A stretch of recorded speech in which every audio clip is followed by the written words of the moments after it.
शुद्धातम। दाह्य के आकार होने से अग्नि को दहन कहते हैं। गे आकार के होने से ही आत्म को ज्ञायक कहते हैं। नहीं होती है ज्ञेयकृत अशुद्धता। ज्ञायक भाव सदा ही शुद्ध है। नहीं होती है ज्ञेयकृत अशुद्धता। ज्ञायक भाव सदा ही शुद्ध है। समय सार ग्रंथ है परमागम। समय का सार है शुद्धातम। समय का सार है शुद्धातम।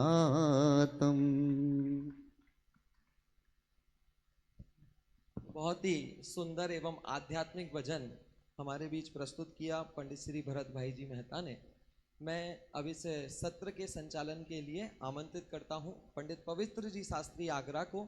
पंडित पवित्र जी शास्त्री एक अच्छे विद्वान हैं। जैन दर्शन पर पीएचडी का कार्य उनका चल रहा है और दर्शन, न्याय, इतिहास सभी क्षेत्रों में अपनी गहरी पकड़ रखते हैं। मैं उनसे निवेदन करता हूं कि हमारी आज की इस गोष्ठी का वह संचालन करें। पंडित पवित्र जी शास्त्री। ओम नमः सिद्धेभ्य। हमारे इस समय सार सेमिनार में आज उसका 7वां सत्र है, जिसका विषय है आश्रव व संवर अधिकार। इस सत्र को मैं प्रारंभ करता हूं और सर्वप्रथम मैं अध्यक्ष पद को ग्रहण करने के लिए मैं आदरणीय पंडित श्री विपिन जी भाई साहब मुंबई से निवेदन करता हूं कि वे मंच पर आवे एवं अध्यक्ष पद को ग्रहण कर इस सभा को अलंकृत करें। हम सभी करतल ध्वनि के माध्यम से आदरणीय भाई साहब का जोरदार स्वागत हम यहाँ से करते हैं। आगे इस संगोष्ठी में हमारे 4 वक्तागण हैं।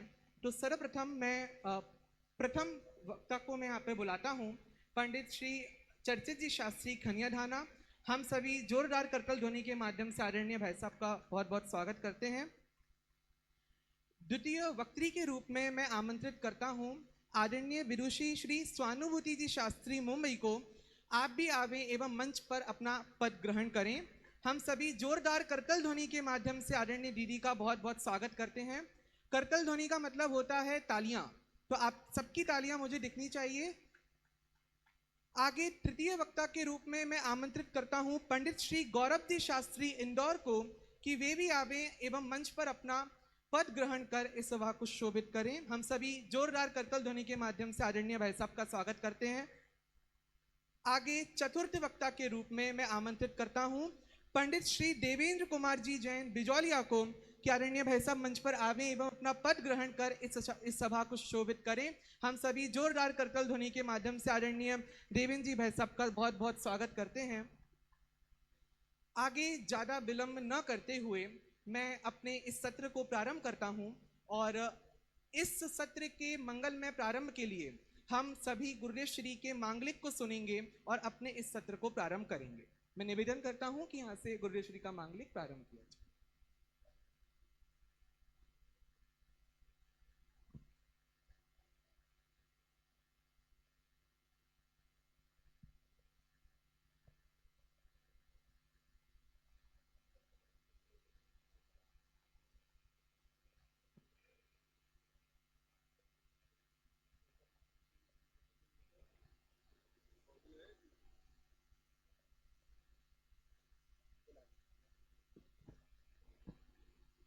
मैं मंगलाचरण के लिए आदरणीय प्रवीण जी भाई साहब से निवेदन करता हूं कि भाई साहब आवे एवं मंगलाचरण प्रस्तुत करें।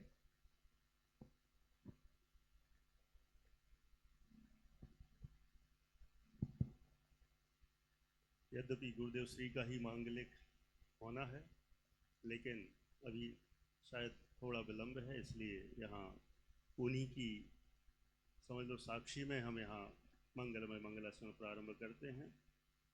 सावधान, सभी हाथ जोड़ लेवें। रमो अर्हन्ताणम् नमो सिद्धाणं नमो आयरीयाणं नमो अध्यायाणं नमो लोये सौसाहुणम् वन्दितु सौसिद्धे ध्रुवमचल मनोभवं गदिं पत्ते वोच्छामि समय पाहुड मृण्मो सुद केवली भणिदम् नमः समय साराय स्वानुभूत्या चकासते चिस्वभावाय भावाय सर्वभावान्तरच्छेदे।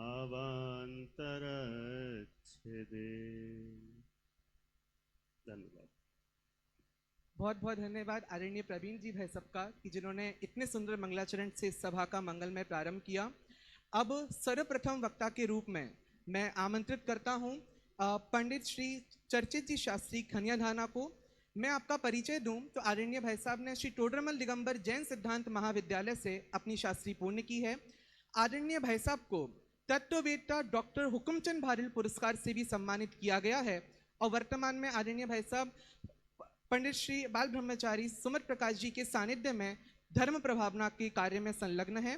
इस प्रकार मैं आदरणीय भाई साहब को यहाँ आमंत्रित करता हूँ। आदरणीय भाई साहब का विषय है ज्ञानी निराश्रवी कैसे।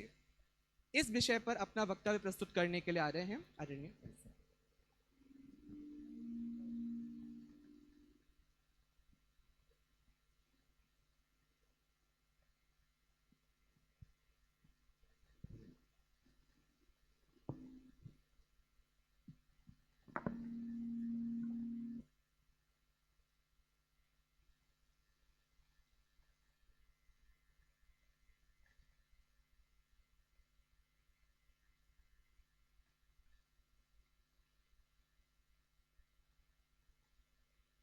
ओम नमः सिद्धेभ्य। आदरणीय मंचस्थ सभी विद्वद्गण, विदुषीगण और सभा में उपस्थित सभी साधर्मी बंधु, आज आश्रव अधिकार के आलोक में आचार्य कुंद देव के परमागम से हम आश्रव का मूल स्वरूप समझने का एक प्रयास करेंगे। द्रव्याश्रव की संतति विद्यमान संपूर्ण, फिर भी ज्ञानी निराश्रव कैसे हो परिपूर्ण।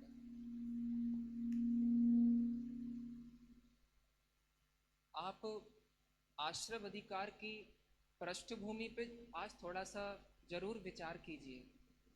आचार्य कुंद देव समय सारजी परमागम में शुद्धात्मा एकत्व विभक्त भगवान आत्मा को दिखाने के प्रतिज्ञा से आश्रव का विवेचन आरंभ करते हैं।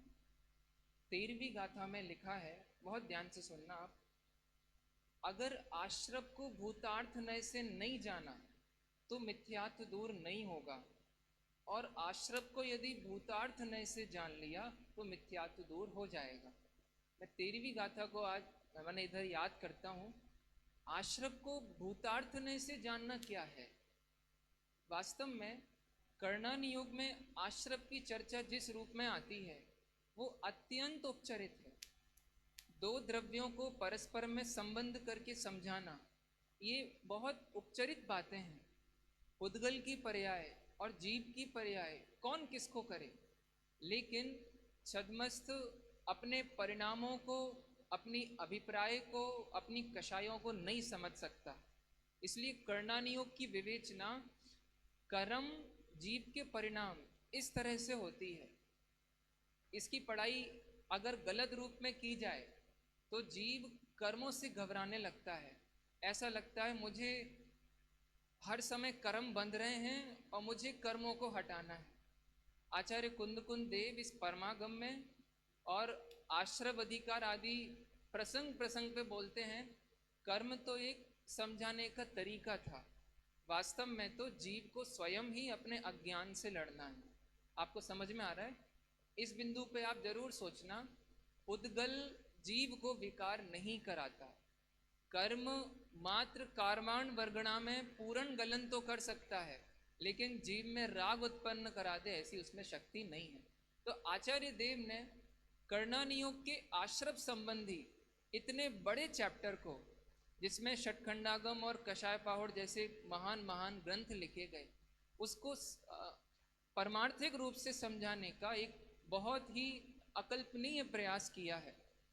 आप इसकी गाथाओं को एक बार देखेंगे तो आप सच में आचार्य कुंद कुंद की महिमा से भर उठेंगे, ज्ञायक स्वभाव की महिमा से भर उठेंगे, और आपको सम्यक ज्ञान की भी महिमा आएगी।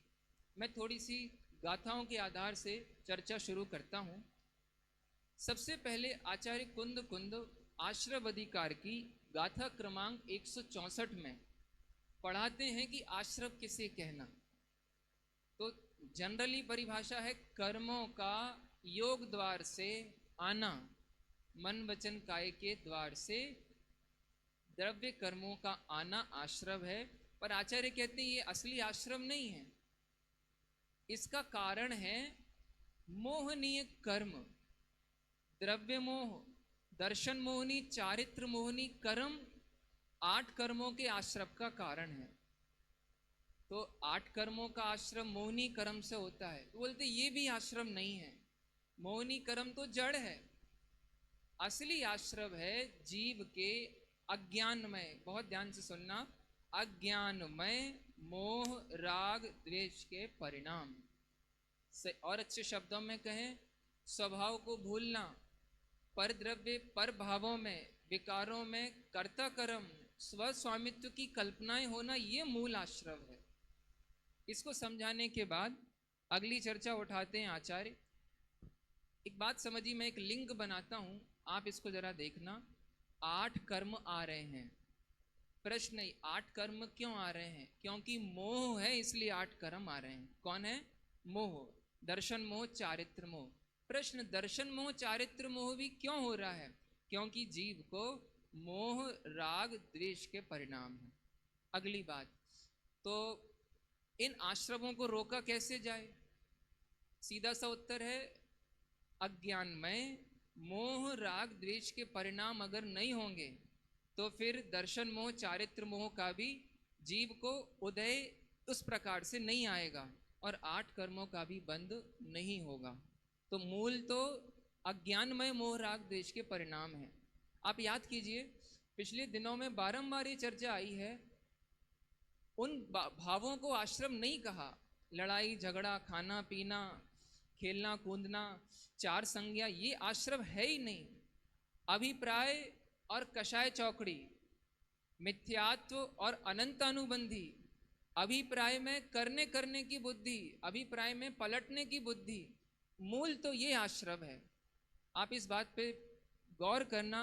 आचार्य कुंद कुंद सारे जिनागम को साक्षी में रखते हुए कह रहे हैं योग आश्रम नहीं है, अविरति आश्रम नहीं है, कषाय आश्रम नहीं है, मोह राग द्वेष का परिणाम आश्रम है। इसमें आचार्य क्या कहना चाहते हैं?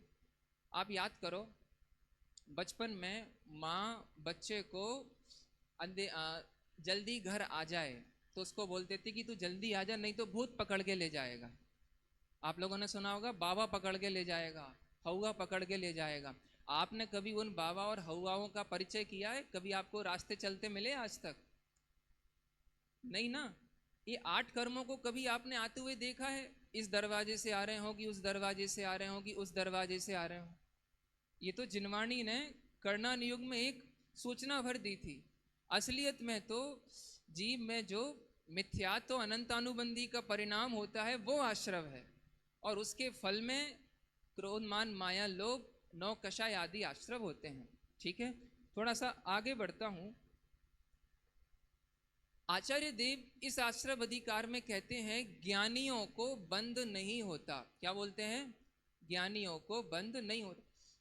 चौथे गुण स्थान में ज्ञानी मुक्त है, उसे कोई बंद ही नहीं है। बड़े ही अचंभे की बात है, जिसके पास अभी 3-3 कषाय चौकड़ी हैं, जो असंयमी है पूरी तरह से, जो राग और द्वेष के द्वंद्व में फंसा हुआ है, उसे कैसे आश्रमों से रहित कह सकते हैं? आपको ये बात गले उतरती है? तीन अनियोग वाले तो बोलेंगे कि ये बात सरासर झूठी है।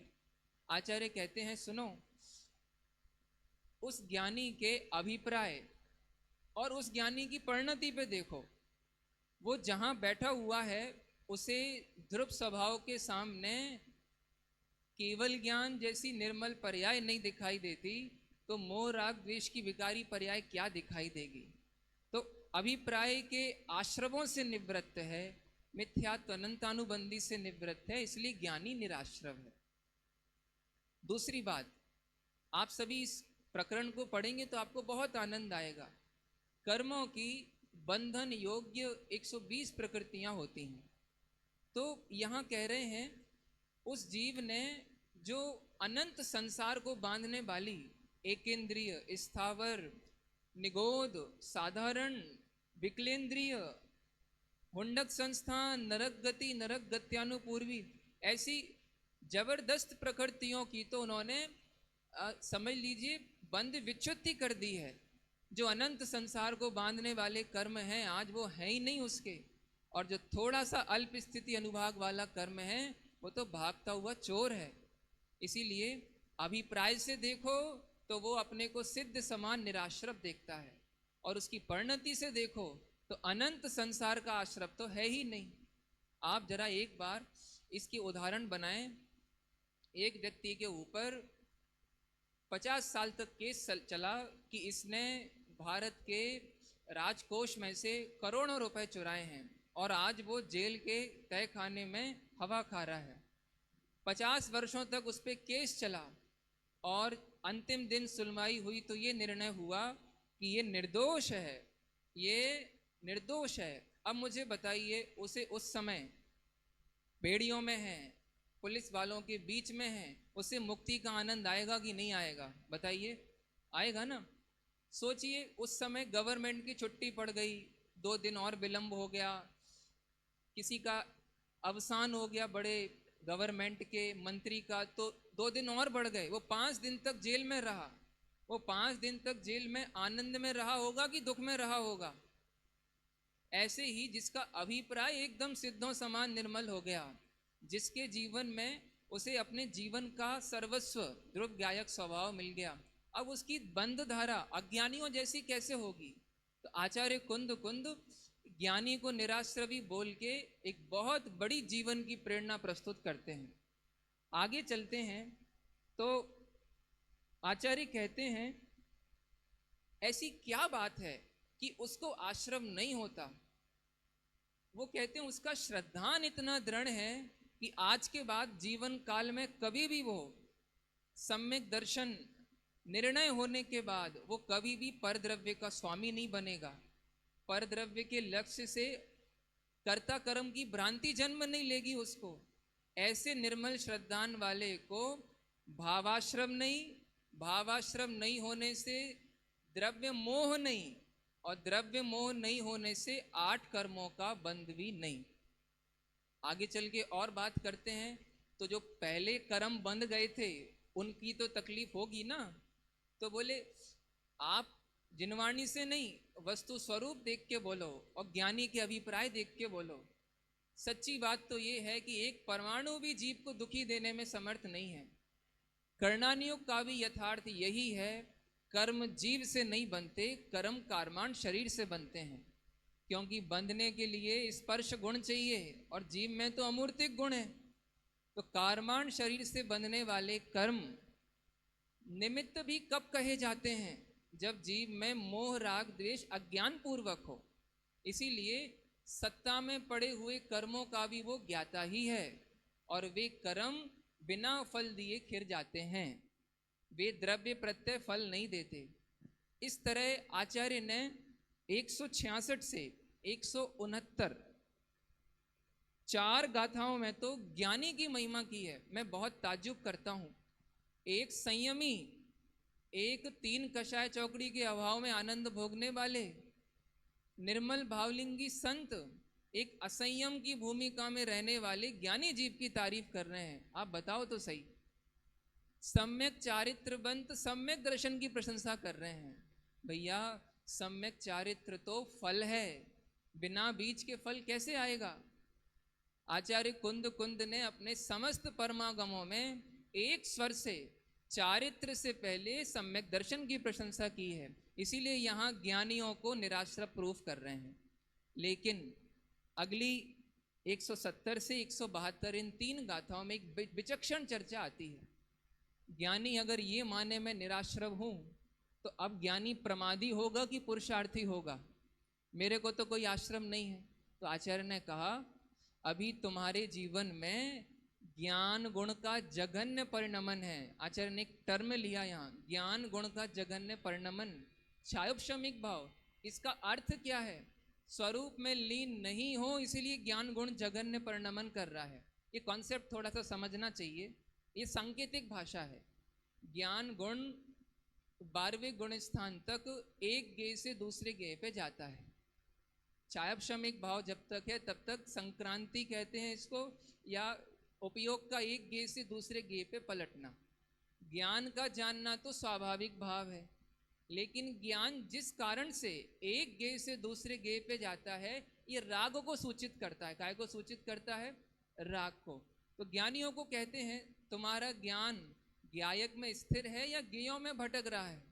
तो गेयों में तो भटक रहा है, इसका मतलब आप स्वभाव में लीन नहीं हो।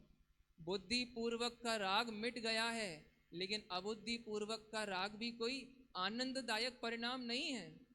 हाँ, चंदन की लकड़ी की आग और मिट्टी के तेल की आग ऐसा नहीं है नहीं जलाती हो। तो अपने अबुद्धि पूर्वक राग को भी बारंबार, जैसे बुद्धि पूर्वक का राग मिटाया, ये 2 कॉन्सेप्ट, ज्ञायक के आश्रय से बुद्धि पूर्वक राग मिटाया, अब बारंबार ज्ञायक स्वभाव में लीन होने पर, ज्ञायक का आनंद बढ़ाने पर, स्वरूप लीनता बढ़ाने पर बचा हुआ अबुद्धि पूर्वक का राग भी मिट जाएगा और ज्ञानी पूर्णतया निराश्रव हो जाएगा। आपको समझ में आया ये पूरा प्रकरण? अज्ञानी को तो ज्ञानी बनाने के लिए कहा अज्ञान छोड़ो, और ज्ञानी को पूर्ण ज्ञानी पूर्ण निराश्रव बनाने के लिए कहा। एक कलश सुनाता हूं आपको, बहुत आनंदमय है। बुद्धि पूर्वक राग और अबुद्धि पूर्वक राग कैसे मिटाया जाता है, इसका कलश आश्रव अधिकार का।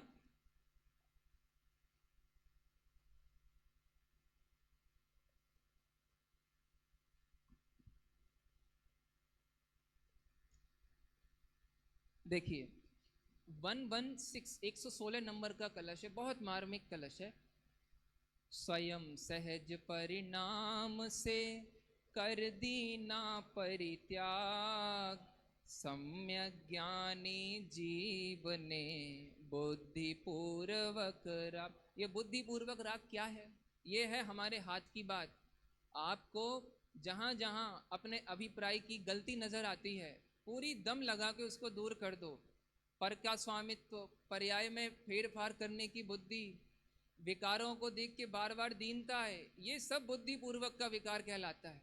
इसे तो अभी मिटा दो और अबुद्धि पूर्वक का राग समय पाकर सहज मिट जाएगा। देखिए, स्वयं सहज परिणाम से कर दीना परित्याग, सम्यक ज्ञानी जीव ने बुद्धि पूर्वक राग। बुद्धि पूर्वक राग त्याग दीना है जिसने, और अबुद्धिक राग त्याग करने को जिसने, निज शक्ति स्पर्श प्राप्त कर पूर्ण भाव को, रहे निराश्रव सदा उखाड़े पर परिणति को। हम आश्रव का प्रकरण इसी तरह समझें कि मूल आश्रव योगों की चंचलता नहीं, क्षणिक कषाय नहीं, वरन अभिप्राय में चलने वाली कर्ता कर्म और पर और पर्याय संबंधी बुद्धि का नाम है। अज्ञानमय आश्रव मिटने के बाद ज्यों ज्यों स्वभाव में लीनता होती है, अस्थिरता जनित आश्रव भी सहज मिटते जाते हैं। हम सभी भी निराश्रवी हों इसी भावना से।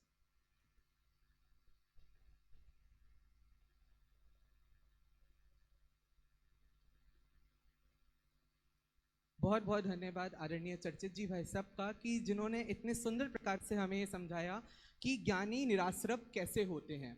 ज्ञानी ज्ञानमय भाव को करते हैं, उन सभी जो पर द्रव्य हैं, पर भाव हैं, उनसे अपने को भिन्न जानते हैं और बुद्धिपूर्वक राग का त्याग करते हुए अबुद्धिपूर्वक राग जो उनके जीवन में होता है उससे अभाव का भी निरंतर प्रयास करते हैं। भाई साहब के विषय को ही अगर हम भरत के अंतर्द्वंद में अगर हम देखें कि भरत चक्रवर्ती जो कि चौथे गुणस्थानवर्ती थे, उन्होंने बुद्धिपूर्वक राग का त्याग तो कर दिया था, लेकिन वो अबुद्धिपूर्वक राग जिसको जगन्य भाव कहा गया है इन्हीं गाथा में, उनसे वो कैसे डील करते थे, कैसे उनके जीवन में ज्ञान धारा और राग धारा चलती थी, उसका हम पाठ करेंगे और पूरे विषय को हम भरत के अंतर्द्वंद में देखने की कोशिश करते हैं। देखिए, भरत के अंतर में था द्वंद, चक्र का यह महान उत्सव, प्राण से प्यारे भाई का इस तरह जंगल में जाना, न हंसे न रोना कुछ भी बने, और अंतर में आत्म राम, इस तरह उलझा उनका चित्त, किंतु वे थे परिपूर्ण शांत, अरे वे आकुल व्याकुल नहीं, निराकुल थे अपने में शांत, चित्त में उठे विकल्प अनंत, नहीं थे वे उनसे आक्रांत, विजय के वैभव का आनंद, बंधु की याद एक ही साथ, चित्त में दुविधा पैदा करे, किंतु वह दुविधा से है पार। इस प्रकार से हमें देखते हैं कि उनके जीवन में द्वंद्व भी चल रहा है, लेकिन भी इस द्वंद्व से पूर्णतः रहित अपने गायक का अनुभव कर रहे हैं। आगे हम द्वितीय वक्त्री के रूप में मैं यहाँ पे आगे आमंत्रित करना चाहता हूँ पंडित विदुषी श्री स्वानुभूति जी शास्त्री मुंबई को। आपका विषय है सम्यक्त्व और मिथ्यात्व अवस्था की विचित्रता। आदरणीय दीदी।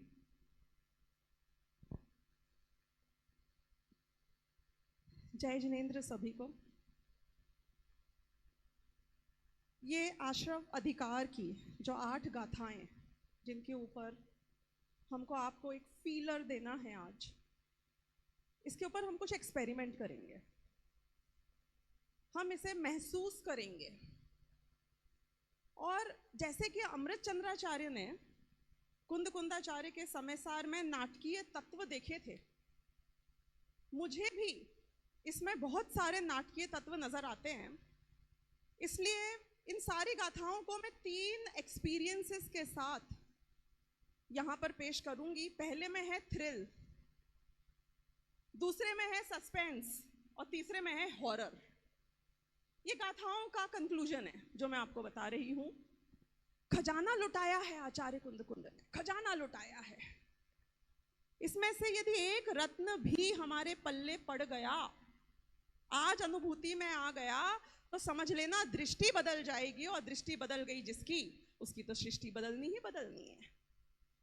पर एक शर्त है, इस बात को ज्ञानी कैसा महसूस करता है, अज्ञानी कैसा महसूस करता है, ज्ञानी के कैसे आश्रव होता है, नहीं होता है, और अज्ञानी के कैसे आश्रव होता है, मैं आपको इसका लाइव एक्सपेरिमेंट एक्सपीरियंस यहां कराऊंगी, यदि आप मेरे साथ कोऑपरेट करें तो। करेंगे?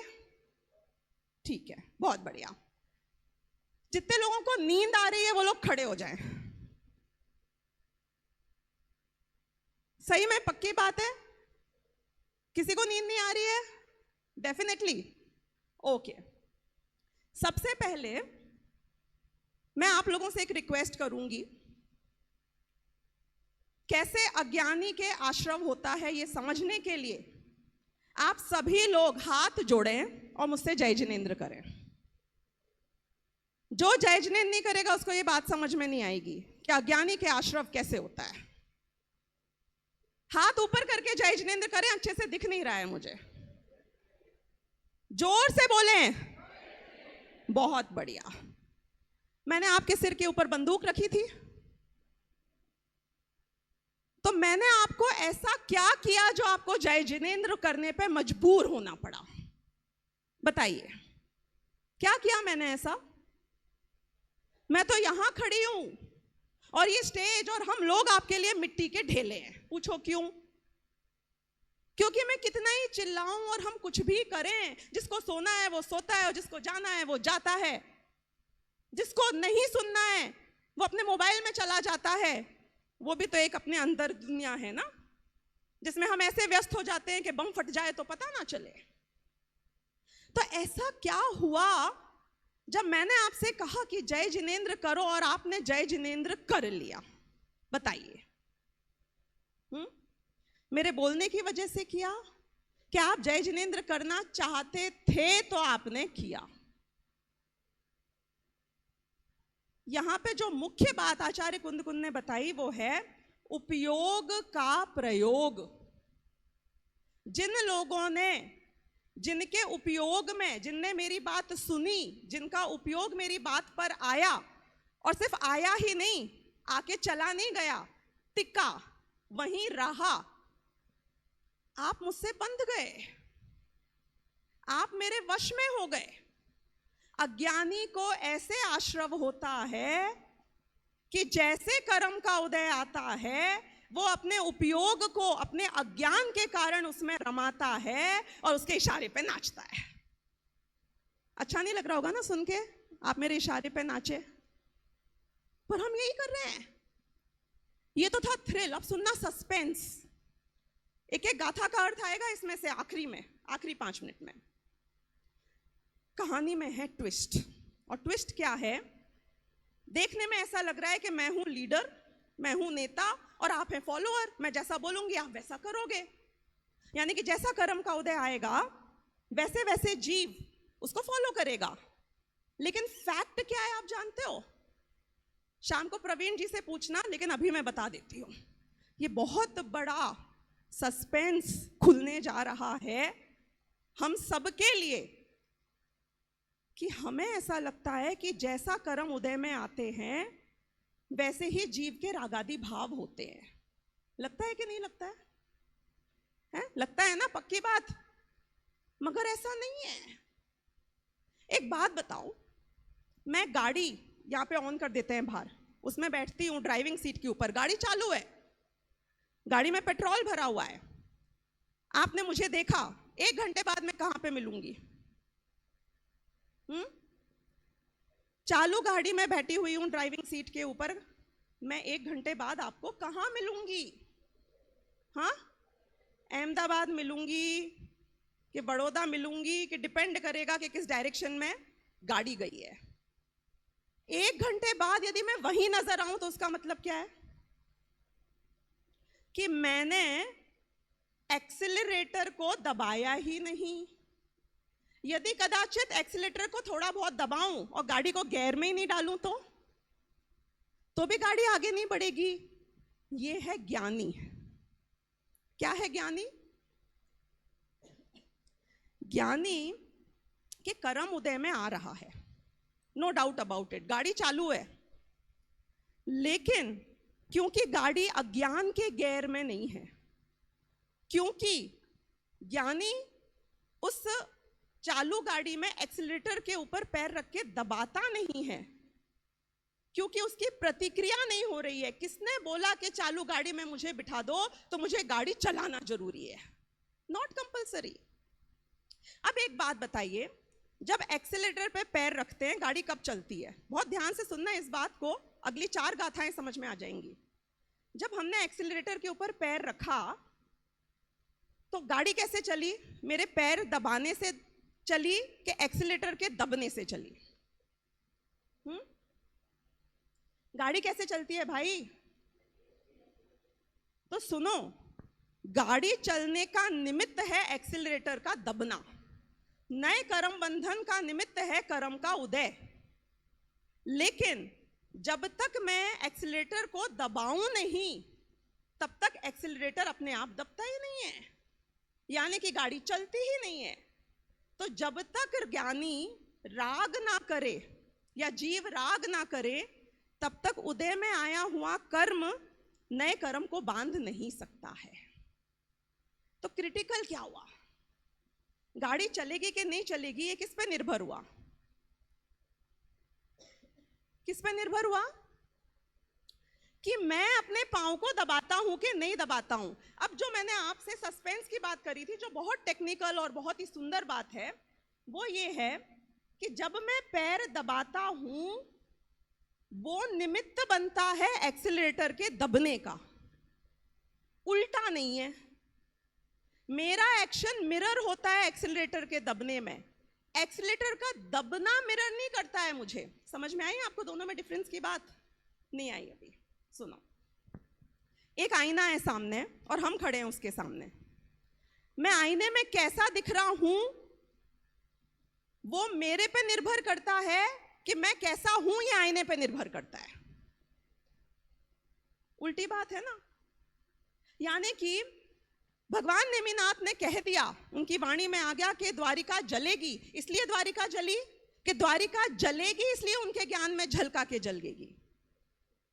तो कर्म का जो उदय है वो लीडर नहीं है, वो प्रोएक्टिव नहीं है, वो डिटरमाइन नहीं करता है कि मेरी क्या प्रतिक्रिया होगी। मेरी क्या प्रतिक्रिया होगी उसके अनुसार कर्म के उदय को निमित्त कहा जाता है। तो कर्म का उदय क्या है? मिट्टी का ढेला। वो ये दीवार है, और ये दीवार से जाके अगर मैंने सर फोड़ा तो दीवार मेरे सर फूटने में निमित्त है, और यदि मैं साइड से निकल गया तो दीवार मेरे सर के फूटने में निमित्त नहीं है। ऐसा उज्ज्वला बहन के लेक्चर में मैंने समझा था कि प्रति समय जो कर्म उदय में आ रहा है उसमें अलग अलग अनुभाग के निषेक होते हैं, और जीव उनके उदय में कैसे राग परिणाम करता है उसको मैच करते हुए जो अनुभाग के निषेक हैं वो निमित्त कहला जाते हैं। यानी कि कर्म का उदय मिरर कर रहा है। यानी कि किसी ने मुझे एक इंजेक्शन दिया, बहुत दर्द होता है कि कम दर्द होता है? हाँ, तीव्र पाप का उदय है कि मंद पाप का उदय है? ये किस पे निर्भर करेगा? इंजेक्शन तो इंजेक्शन है, वो मिट्टी का ढेला है, लेकिन मैंने उस इंजेक्शन में यदि महाकुलता कर ली, मैं रोया गाया, तो मैंने महान पाप के उदय को भोगा, और यदि मैंने उसको करके छोड़ दिया तो मैंने उसमें कोई पाप के उदय को नहीं भोगा। तो कर्म का उदय वो नेता नहीं है, वो लीडर नहीं है, वो डिसाइड नहीं करता है कि मेरे राग होगा कि नहीं होगा और कितना होगा। मेरे कितना राग होता है उसके अनुसार कर्म के उदय को निमित्त कह दिया जाता है। ये है पुरुषार्थ की बात। ये सुनकर समझ में आता है कि उपयोग के प्रयोग से मेरी दृष्टि और सृष्टि बदल जाती है। अभी के अभी आप इसी सिचुएशन में देखिए, पंखे की आवाज आ रही है? अभी तक आ रही थी कि जब मैंने कही तब आई? जब मैंने कही तब आई। प्यास लग रही है? सोचो सोचो, थोड़ा दिमाग लगाओ, प्यास लग रही है कि नहीं लग रही है? हाँ, सहजता प्यास लग रही है ना, बहुत तेज प्यास लग रही है। 3 मिनट तक अगर मैं आपको प्यास लग रही है, प्यास लग रही है, प्यास लग रही है बुलवाऊं, इतनी तेज प्यास लगेगी कि सब छोड़ छाड़ के बाहर चले जाओगे। और यदि मैं आपसे बोलूं, ध्यान से सुनना, हॉरर की बात आने वाली है, उसी क्षण आप भूल जाओगे कि प्यास लग रही थी और आप वो सुनने के लिए लालाए। तो हमारे उपयोग में ऐसा जादू है, हमारा उपयोग ऐसा ब्रह्मास्त्र है कि यदि मुझे कोई उठा के पहाड़ से फेंक रहा हो और जीव यदि चपक श्रेणी में चढ़ जाए तो वो फेंकने की क्रिया से, उस योग से कुछ नहीं होता, उल्टा तीन्द्रिय आनंद के बढ़ते बढ़ते केवल ज्ञान की प्राप्ति हो जाती है। उपयोग, इस उपयोग के प्रयोग की बात करी और आचार्य देव ने इन गाथाओं में कहा कि टेंशन मत लो, ना कर्म के बंधन का टेंशन लो, ना कर्म की सत्ता का टेंशन लो, ना कर्म के उदय का टेंशन लो। क्यों? क्योंकि वो नकारे हैं, वो नपुंसक हैं, वो कुछ नहीं कर सकते। वो जो स्टीयरिंग को हाथ में लेकर एक्सीलरेटर के ऊपर पैर दबाने का काम करने वाला है, वो तो तू है। और जब तक तू राग नहीं करता तब तक तेरा अनंत संसार नहीं आगे बढ़ सकता है। इसके लिए जो उदाहरण उन्होंने दिया गाथाओं में 173 से लेके 174, 5, 6, 176 तक 4 गाथाओं में, तो उनने कहा कि एक बालिका स्त्री है, उसकी शादी हो जाती है 5, 6, 7, 8 साल की, वो भोग्य नहीं है, वो पुरुष के द्वारा भोग्य नहीं है अभी, तो ये सत्ता में पड़ा हुआ कर्म है। अब वो युवती हो जाए तो क्या वो पुरुष के द्वारा भोग्य है? तो वो बोले कि पुरुष के राग के अनुसार भोग्य है। हमारे जम्बू स्वामी जैसा पुरुष हो तो 4 सर्वांग सुंदर स्त्रियां भी ब्याही हुई बैठी रहें और वो तो जाके दीक्षा ले लें। यानी कि कर्म का उदय, जितने लोग कंप्लेन करते हैं, जितने लोग इस टेंशन में जीते हैं कि क्या करें भैया, कर्म का उदय है, भोगना तो पड़ेगा ही, तू अपने आप से झूठ बोलता है, झूठ बोलता है तू। ये कायरों की भाषा है, तू अपने पुरुषार्थ को जगाता नहीं है और कर्म के ऊपर आरोप देकर हार मानना चाहता है, इसलिए तू हार रहा है। लीडर कर्म नहीं है, नेता कर्म नहीं है, नेता मैं हूं, लीडर मैं हूं। अनंत संसार बढ़े तो भी मैं हूं लीडर, उसका कारण मैं हूं, और अनंत संसार घट जाए और मुक्ति हो जाए तो उसका भी कारण मैं हूं। अब आता है हॉरर। आचार्य कुंद कुंद की गाथाओं में आता है, आखिरी 2 गाथाएं 179 और 180। उनने बोला कि देखो अज्ञान गया तो कोई प्रॉब्लम नहीं है, क्योंकि अब ज्ञानी एक्सेलरेटर दबाता ही नहीं है, राग करता ही नहीं है, तो संसार की गाड़ी आगे बढ़ेगी नहीं। लेकिन तुम ज्ञानी हो जाओ और फिर उसके बाद शुद्ध नए से यदि च्युत हो जाओ, मतलब गजब की बात समझाई, ज्ञानी की परिभाषा दी, क्या? शुद्ध नए में रहना। नहीं, यही है ना मूल गाथा में। ज्ञानी कौन? जब तक तेरी दृष्टि शुद्ध नए में। अब ये शुद्ध क्या होता है? मेरे पास कितने 2-3 मिनट हैं? 2 मिनट ना, 2 मिनट में मेरा हॉरर खत्म हो जाएगा, ठीक है? देखो, मेरी उस उंगली को बांध सकता है कोई? कि बांधने के लिए 2 चाहिए, बराबर, एक अकेला बंधता नहीं है। उपयोग ने जब सिर्फ उपयोग को जाना तो शुद्ध उपयोग हो गया, बराबर, क्योंकि दूसरा कोई है ही नहीं, तो उपयोग नहीं बंधा। लेकिन जैसे ही अभी चर्चा जी ने बताया कि संसारी जीवों के ज्ञान और दर्शन का जघन्य परिणमन चल रहा है। जघन्य परिणमन चल रहा है मतलब हमारा ज्ञान सब स्टैंडर्ड पर्याय में है। केवल ज्ञान नहीं है ना, एक जगह टिका नहीं रह सकता है, एकाग्रता नहीं रहेगी तो क्या होगा? ऐसा होएगा कि हमें धक्के पड़ते रहते हैं, हमारी चंचलता बनी रहती है। कितने शुद्ध में चले जाओ, उपयोग वापस पर में जाता है। हाँ, लौट आओ, कोई बात नहीं, फिर वहां जाता है, फिर लौट आओ, फिर वहां जाता है, फिर लौट आओ, ये चलता रहता है, बराबर। शुद्ध नए की दृष्टि की जब भी बात होगी, श्रद्धा की बात चल रही है। दृष्टि की जब भी बात होगी, उपयोग में स्वरूप से अपने उपयोग को जानना, उपयोग स्वभावी आत्मा को जानना, और पर रूप से हमारे अलावा अन्य सभी पदार्थ को जानना, ये आता है। तो जब तक शुद्ध नए की दृष्टि है और वो दृष्टि बनी रहती है, लगातार बनी रहती है, तब तक तो ये जीव ज्ञानी है। और जिस क्षण अपनी पुरुषार्थ की कमजोरी से इसकी दृष्टि में से शुद्ध नए छूट जाता है, यानी कि ये पर को जानता है, श्रद्धा भटक जाती है और अपने आप को उससे ऐसे जोड़ लेता है, गाड़ी को गियर में डाल देता है अज्ञान की। अब जब ये थोड़ा सा भी रेस देगा तो गाड़ी आगे बढ़ जाएगी और इसका अनंत संसार की शुरुआत फिर होने लग जाती है, अनंतानुबंधी का बंधन होने लग जाता है। तो वो कहते हैं कि यदि ज्ञानी के भी शुद्ध नए की दृष्टि च्युत हो जाती है, तो वो ज्ञानी के जैसे कोई आदमी यदि कोई भोजन खाए, आहार ग्रहण करे, तो अपने आप ही वो आहार जाकर कुछ खून में, कुछ चर्बी में, कुछ हड्डियों में, अलग अलग जगह पहुंच जाता है। ऐसे ही ये एक राग करता है और उस एक राग के कारण 7 या 8 प्रकार के कर्म अपने आप ही ऑटोमेटिक बंधना चालू हो जाते हैं।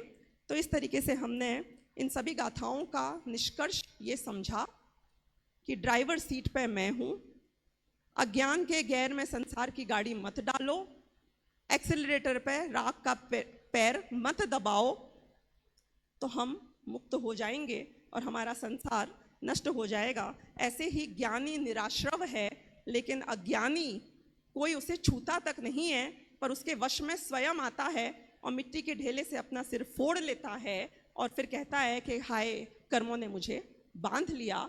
तो हम इस बात को समझें। इसी के साथ आज की बात पूरी करती हूँ। धन्यवाद। बहुत बहुत धन्यवाद आदरणीय स्वानुभूति दीदी का, कि जिन्होंने इतने रोचक तरीके से हमें समय सार के इस प्रकरण को समझाया।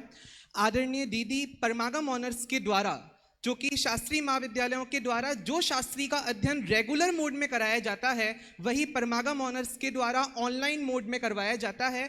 उसको आदरणीय दीदी वन मैन आर्मी की तरह संचालित करते हैं और प्रैक्टिकल वे में कि कैसे वो तत्व ज्ञान आज की भाषा में रोचक तरीके से जन जन के हृदय तक पहुंच जाए। जो लोग अपना पूरे दिन का समय उस अध्ययन में न दे सकते हैं, उनके लिए भी तत्व ज्ञान उन्हें समझ में आए, इस प्रकार से वो समझाते हैं। जो दीदी ने हमें बताया कि जब कर्म का उदय आया तो ज्ञानी जीव क्या करते हैं, कर्म के उदय के वश में हो जाते हैं? नहीं होते, वो अज्ञानी हो जाते हैं। तो ऐसा ही कुछ भरत जी के जीवन में भी होता है कि जब चक्र रत्न उनके साथ दिग्विजय यात्रा में चल रहा था तो वो शांत था, एकदम विवाहित स्त्री है लेकिन अभी बालिका है, वो कुछ नहीं बोल रहा है। लेकिन जैसे ही वो अयोध्या नगरी के पास आया तो अब वो कहने लगा कि अब वो रुक गया। अब वो कह रहा है कि नहीं, अब तुम्हें लड़ाई करनी पड़ेगी, लड़ाई नहीं करोगे तो नहीं चलेगा, और वो पूरी परिस्थितियां खड़ी हो जाती हैं। तो देखिए ज्ञानी जीव उस कर्म का जो उदय बना है उसके वश में होते हैं कि नहीं होते, उसका पाठ हम करेंगे। अरे रे चक्र रत्न तुम जाओ जाओ मेरे भाई के पास, सदा उनकी सेवा में रहो और उनको करने दो राज। किंतु वह चक्र रत्न अड़ गया, नहीं जाने को था तैयार। भरत ने धक्का देकर कहा, जाव तुम जावो उनके पास। मैं रहा तरसता बंधु दिव्य ध्वनि को सुनने के लिए, आपने लिया लाभ भरपूर और मैं भरत क्षेत्र के लिए घूमता रहा भटकता रहा, किया ना कुछ भी अपने लिए। मुला है मुझको मौका आज सहज ही अरे स्वयं के लिए। इस प्रकार से ज्ञानियों का जीवन होता है कि वो कर्मोदय के वश में नहीं आते हैं और इसलिए वो राग द्वेष भाव ना करते हुए अबंधक रहते हैं। अब इस प्रकार से आश्रव अधिकार यहाँ पर पूरा होता है। अब आगे शुरू होता है संवर अधिकार, और संवर अधिकार का विषय जो कि हमारे समक्ष प्रस्तुत कर रहे हैं ऐसे पंडित गौरव जी शास्त्री इंदौर। आदरणीय भाई साहब का मैं परिचय दूं तो आदरणीय भाई साहब केवल ज्ञान टीवी जो यूट्यूब चैनल है उसके माध्यम से और यंग जैन प्रोफेशनल के माध्यम से तत्व ज्ञान के प्रचार प्रसार में योगदान देते हैं। जब से आदरणीय भाई साहब ने शास्त्री पूर्ण की है तब से प्रतिदिन वे निरंतर स्वाध्याय करवा रहे हैं। इस प्रकार से ऐसे आदरणीय गौरव जी भाई साहब से मैं निवेदन करता हूं कि भाई साहब आवे एवं भेद विज्ञान का अभिनंदन इस विषय पर अपना वक्तव्य प्रस्तुत करें।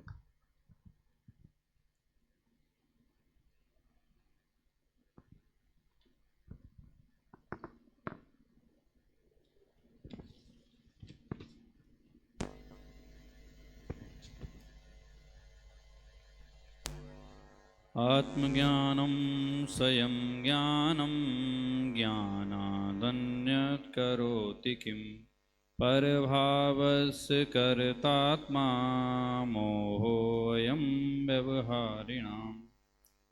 समय सार संवाद 7वां सत्र चल रहा है।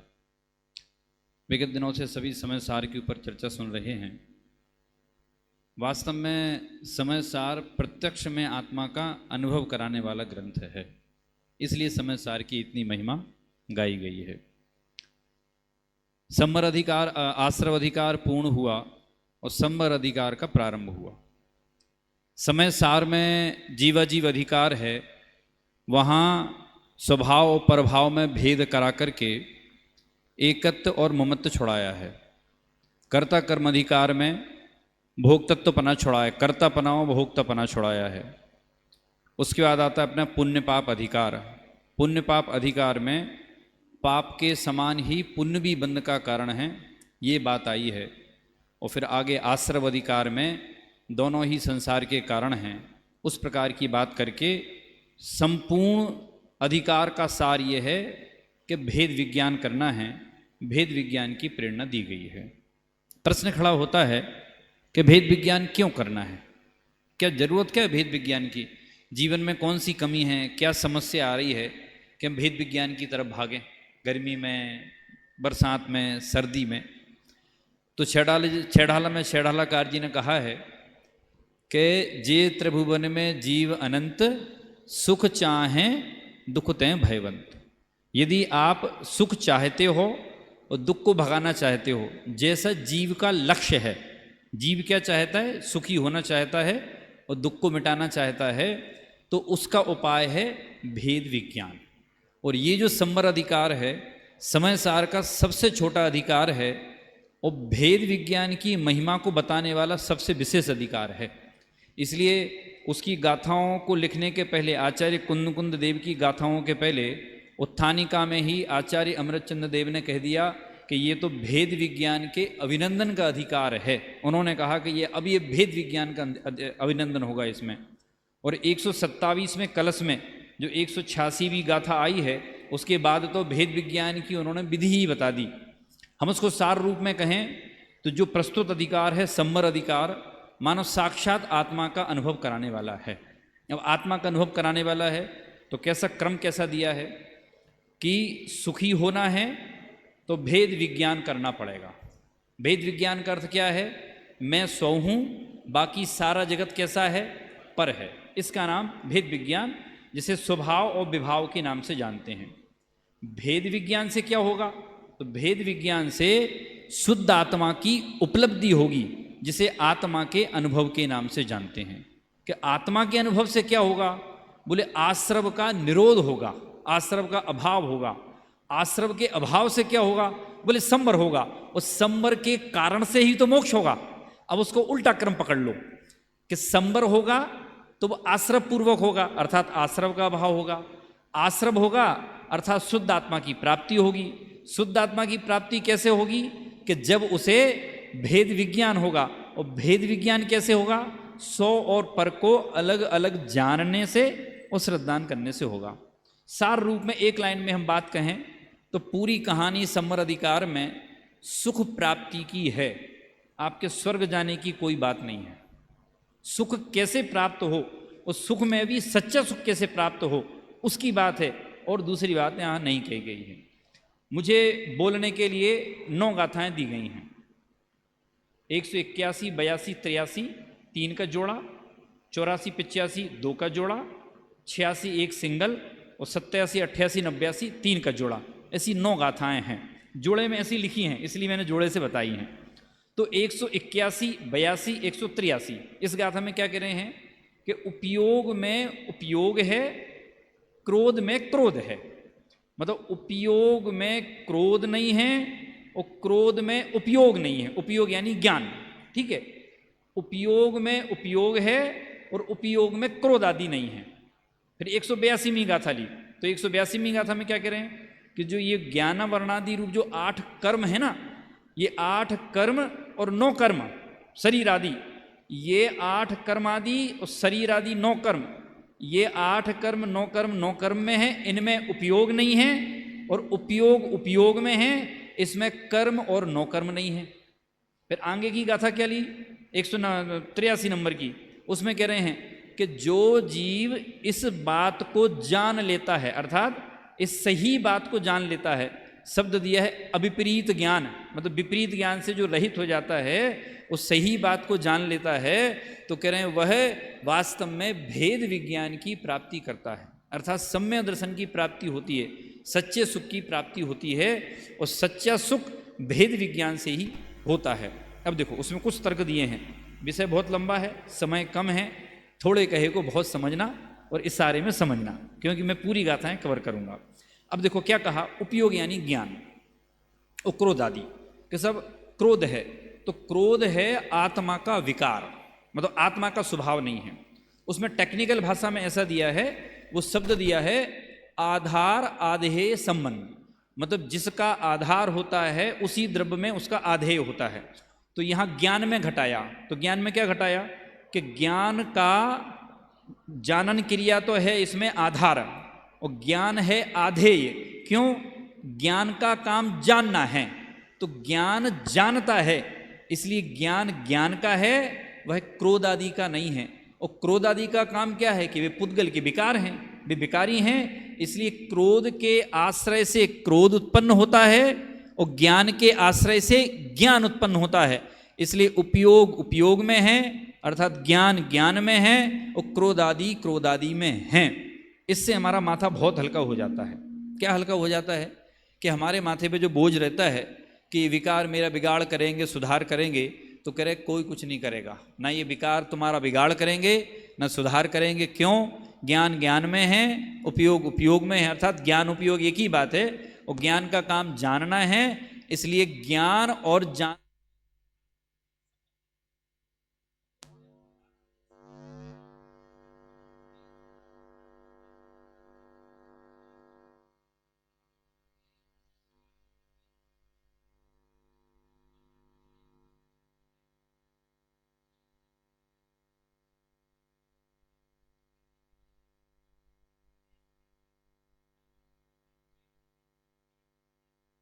क्यों? क्योंकि दोनों का स्वभाव अलग अलग है। तो ऐसा बता करके ये बताया, तीन गाथाओं का सार ये समझा कि ज्ञान ज्ञान में है, क्रोध क्रोध में है, क्रोध तुम्हारा स्वभाव नहीं है। और क्रोध यानी क्रोध आदि 8 कर्म शरीर आदि, न शरीर मेरा है, न द्रव्य कर्म मेरा है, न भाव कर्म मेरा है, कोई भी कर्म मेरे नहीं है। मैं कैसा हूँ? मैं मात्र ज्ञानमय हूँ। ऐसा आचार्य ने बता करके आपके लिए भेद विज्ञान का अभिनंदन किया कि सुनो, अब तुम निश्चिंत हो जाओ, तुम्हें क्रोध आदि से डरने की जरूरत नहीं है, क्योंकि वो तुम्हारे स्वभाव नहीं है। ऐसा निश्चय परक परमार्थ का कथन यहाँ 3 गाथाओं में किया।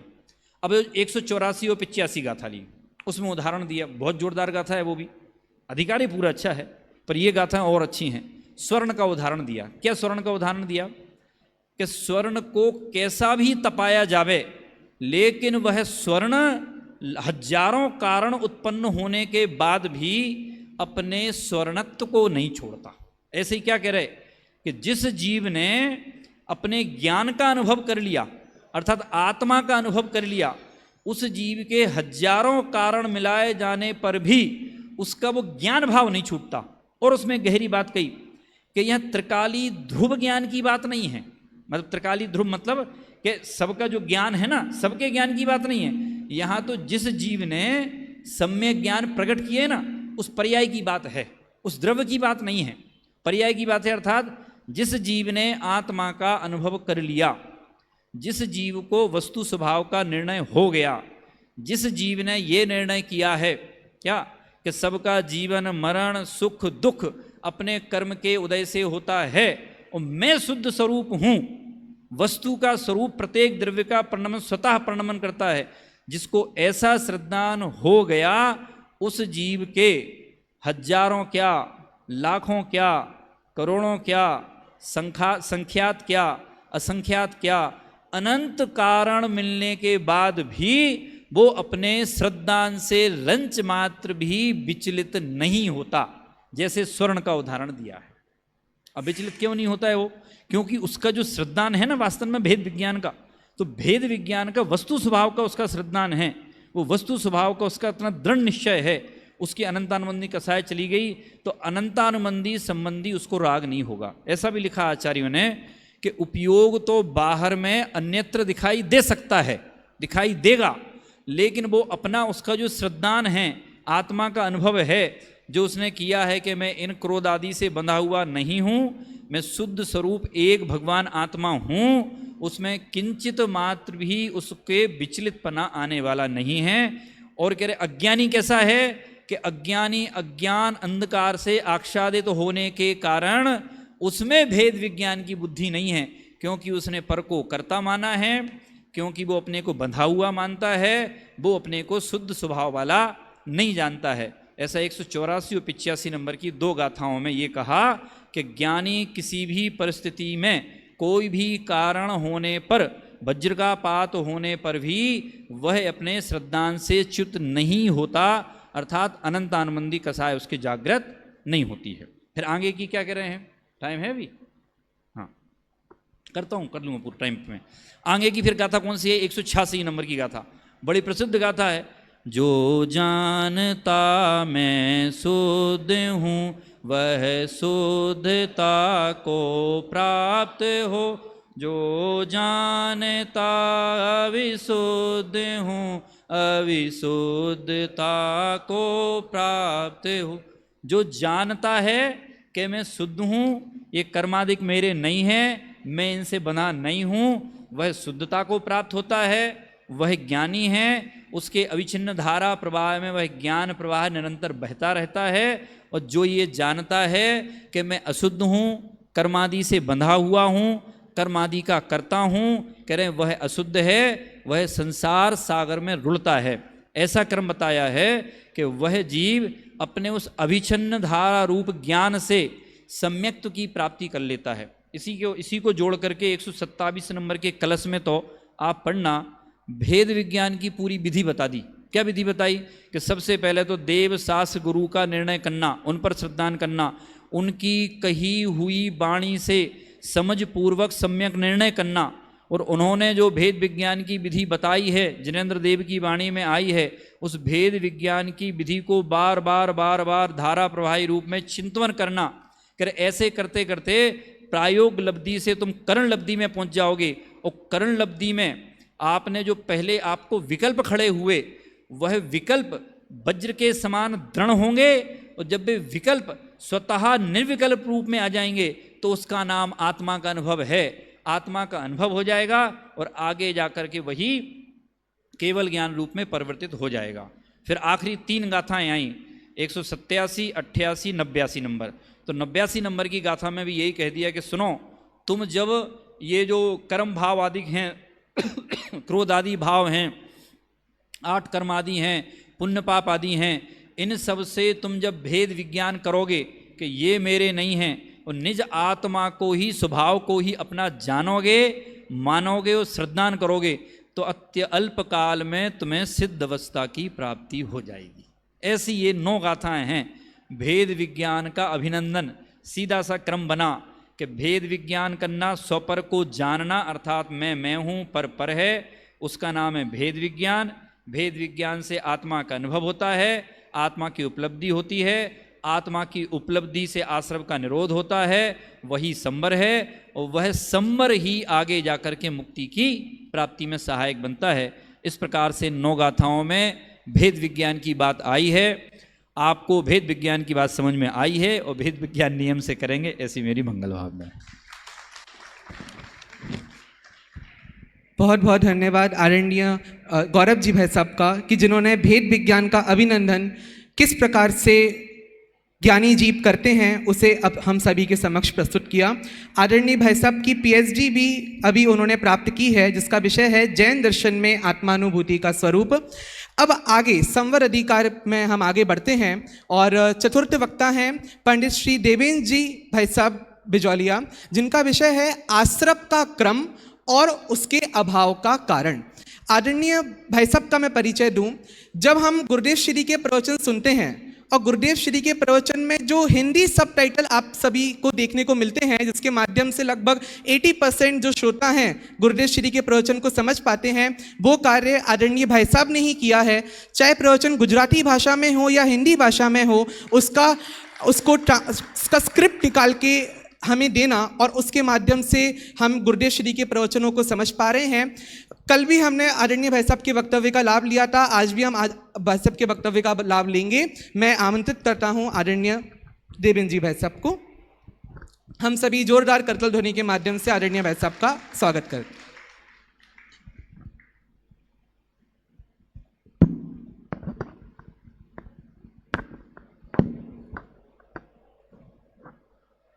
नमः समय साराय स्वानुभूत्या चकास्ते चित्स्वभावाय भावाय सर्वभावांतरच्छिदे।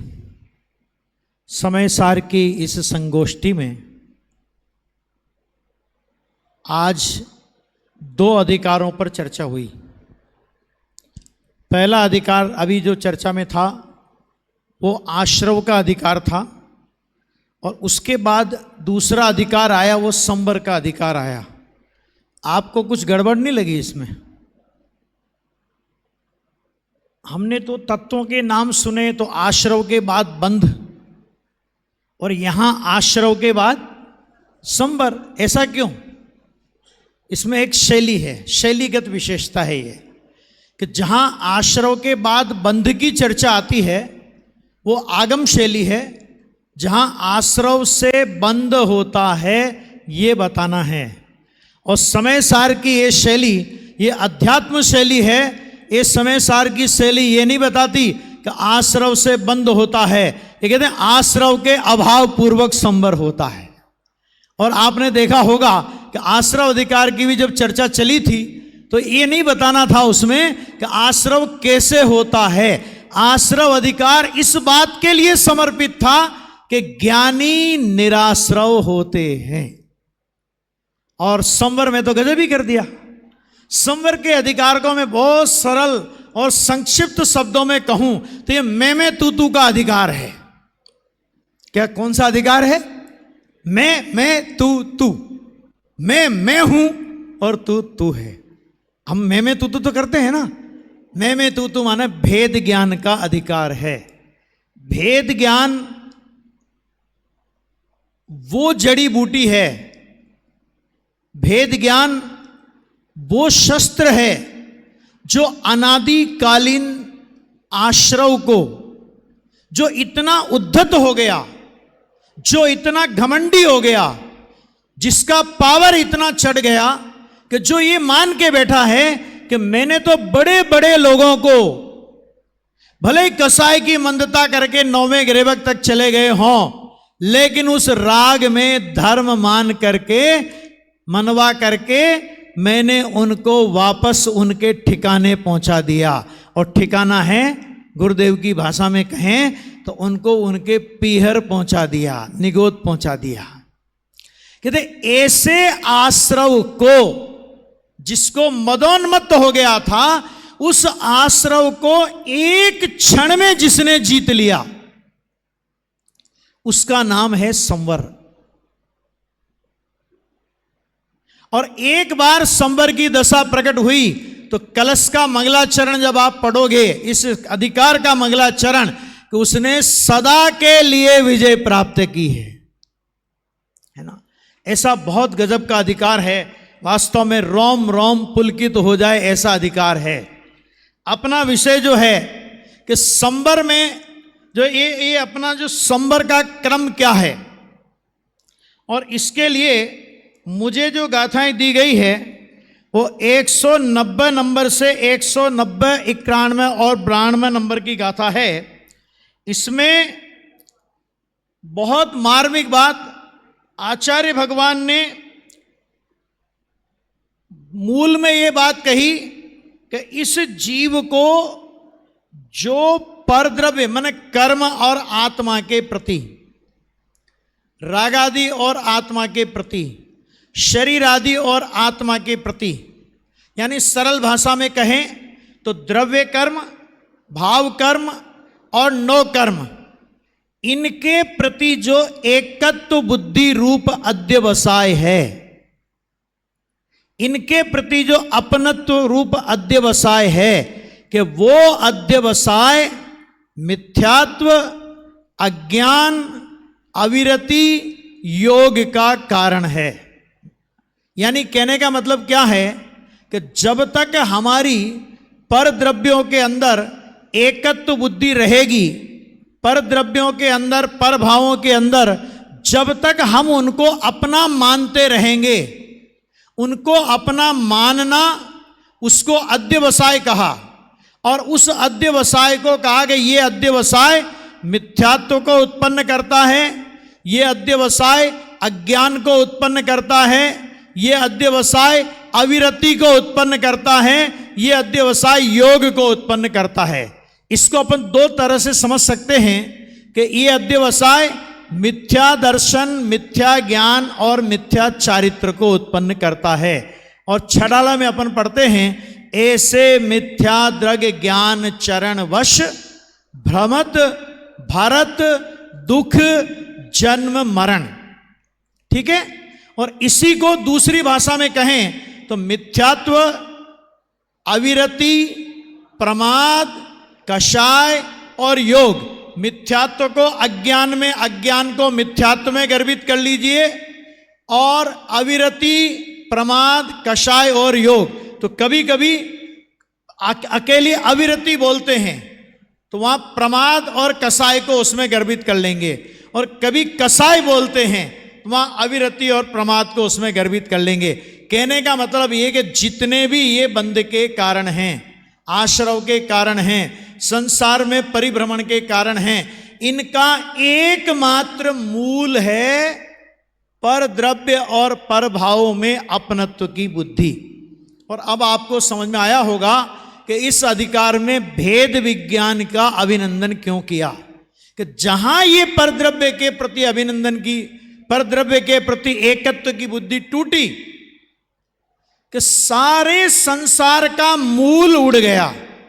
आचार्य भगवान ने इसके बाद एक कलश, जो कलश हम सब लोग प्रतिदिन पढ़ते हैं, सुनते हैं, भेद विज्ञानता सिद्धा सिद्धा एकिल केचन अस्य अभावतो बद्धा बद्धा एकिल केचन। आज तक जितने जीव संसार में परिभ्रमण कर रहे हैं या बंधे हैं, वे भेद विज्ञान के अभाव से बंधे हैं। और आज तक जितने जीव सिद्ध हुए हैं, भेद विज्ञानता सिद्धा, मतलब जिन्होंने भेद विज्ञान किया, भेद विज्ञान जिनके अंदर में जागृत हो गया, तो कहते हैं कि भेद विज्ञानता सिद्धा सिद्धा एकिल केचन। इतना तो उसमें जो उन्होंने कहा कि जैसे ही, देखो एक बहुत मार्मिक बात गुरुदेव श्री के प्रवचन में भी इसमें आई है कि अपन लोग जो ही ये पर द्रव्य में अपनत्व का अभिप्राय टूटता है, तो सबसे पहले जिस आश्रव का अभाव होता है और जो संबर की दशा प्रकट होती है, उस आश्रव का नाम है मिथ्यात्व। मिथ्यात्व माने वो पाप कि जिस पाप का अभाव किए बिना बाहर में हिंसा, झूठ, चोरी, कुशील, परिग्रह का अभाव करके अहिंसा, सत्य, अचौर्य, ब्रह्मचर्य और अपरिग्रह का पालन करने पर भी जिनागम में ऐसे जीव को मिथ्या दृष्टि होने से पापी कहा है। कलश नंबर 137 निर्जरा अधिकार। अभी एक बात और देखना कि जब पहले मिथ्यात्व जाता है, तो सबसे पहले जब मिथ्यात्व जाता है तो अपने को क्या लगता है कि मिथ्यात्व गया, अकेला मिथ्यात्व नहीं जाता। ये गुरुदेव श्री के प्रवचन में पढ़ना, और आश्रव अधिकार में भी ये चर्चा आई कि मिथ्यात्व संबंधी सारे प्रत्ययों का अभाव होता है। भले ही अविरति का अभाव 5वें गुणस्थान में होगा, संपूर्ण अविरति का अभाव माने अविरति का अभाव 5वें गुणस्थान में, प्रमाद का अभाव 7वें गुणस्थान में, कषाय का अभाव 10वें गुणस्थान में, योग का अभाव भले ही 14वें गुणस्थान में होगा, लेकिन मिथ्यात्व जाता है तो मिथ्यात्व के साथ अकेला मिथ्यात्व नहीं जाता। मिथ्यात्व संबंधी अविरति, मिथ्यात्व संबंधी कषाय, मिथ्यात्व संबंधी योग का भी अभाव होता है। और एक ही उपाय है। उपाय क्या है कि एक ही उपाय कि जो उपाय मिथ्यात्व के अभाव का है, वही उपाय बाकी के अभाव, बाकी के आश्रयों के अभाव का उपाय भी है ना। मिथ्यात्व जिस उपाय से गया कि एक बार अपने स्वरूप की दृष्टि हुई, स्व पर का भेद ज्ञान हुआ। तो जब हमने पर को पर जाना और स्व को स्व जाना, तो केवल बौद्धिक स्तर पर जानने की बात नहीं है। पर को पर जानकर वहां से अपनी दृष्टि हटे और स्व को स्व जानकर अपने ध्रुव त्रिकाली चैतन्य पर अपनी दृष्टि आए। पहली बार में जब यह काम होता है तो मिथ्यात्व जाता है, और मिथ्यात्व जाने के साथ ही जैसा कि भी बताया सारे प्रत्यय जाते हैं। उसके बाद जैसे जैसे अपने स्वरूप की स्थिरता बढ़ती जाती है, पहले दृष्टि और उसके बाद स्थिरता, तो स्थिरता जैसे जैसे अपनी बढ़ती जाएगी आगे के प्रत्ययों का अभाव होता जाएगा। एक बात। दूसरा क्रम ये कि पहले जब अपने को ये मिथ्यात्व आदि का अभाव हुआ तो भाव कर्म का अभाव, इसको क्या बोलेंगे, भाव कर्म का अभाव। और भाव कर्म का अभाव होगा तो भाव कर्म के निमित्त से बंधने वाले द्रव्य कर्म का भी अभाव होगा, क्योंकि जब भाव कर्म नहीं तो द्रव्य कर्म नहीं, और जब द्रव्य कर्म का अभाव होगा तो द्रव्य कर्म जिसमें निमित्त है ऐसे शरीर आदि 9 कर्म का भी अभाव होगा। तो भाव कर्म का अभाव, भाव कर्म के अभाव से द्रव्य कर्म का अभाव, द्रव्य कर्म के अभाव से 9 कर्म का अभाव, और 9 कर्म के अभाव से संसार का अभाव। क्यों? क्योंकि 9 कर्म के रूप में अपने को क्या दिखाई देता है कि 9 कर्म के रूप में ये जीव संसारी है, ये जीव संसारी है। इसका निर्णय हम किस आधार पे करते हैं कि शरीर का संयोग पाया जाता है। शरीर का संयोग पाया जाता है, वो किस बात को सिद्ध करता है कि द्रव्य कर्म है। द्रव्य कर्म किस बात को सिद्ध करता है कि भाव कर्म है। तो भाव कर्म का अभाव, भाव कर्म के अभाव से 9 कर्म, और 9 कर्म के द्रव्य कर्म, और द्रव्य कर्म के अभाव से 9 कर्म का अभाव होकर के संसार का अभाव हो जाता है। इस तरह जो अभाव का क्रम है वो क्रम तो ये है, 2 तरह से समझ लें इसको अपन, जैसे 5 प्रत्ययों में जो बताया वो, और इस तरह भाव कर्म, द्रव्य कर्म और 9 कर्म। और इन सब का मूल क्या है कि जब अभाव तो जब होगा तब होगा, सबसे पहले इसके अभाव का मूल ये है कि मैं वर्तमान में द्रव्य कर्म, भाव कर्म, 9 कर्म से रहित शुद्धात्मा हूं। वर्तमान में इन द्रव्य कर्म, भाव कर्म, 9 कर्म का संयोग होने पर भी मेरे द्रव्य स्वभाव में द्रव्य कर्म और 9 कर्म तो पौद्गलिक होने से सर्वथा भिन्न है ही, लेकिन वास्तव में ये जो भाव कर्म है, ये भाव कर्म भी मेरे स्वरूप से विजातीय होने से, स्वरूप के घातक होने से, एक समय की पर्याय में भले ही विद्यमान हो, लेकिन मेरे द्रव्य स्वभाव में आज तक, अनादि से लेकर आज तक इन 9 भाव कर्म का भी प्रवेश नहीं हुआ है ना। नहीं होने पर भी मैंने माना स्वभाव में कर्म, 9 कर्म और द्रव्य कर्म कोई नहीं थे। नहीं होने पर भी इन रूप अपने को मानने का नाम मिथ्या दर्शन है। स्वभाव में कर्म नहीं है, ऐसे स्वभाव को स्वीकार करना ही स्व पर के अभेदता रूप अध्यवसान का अभाव है।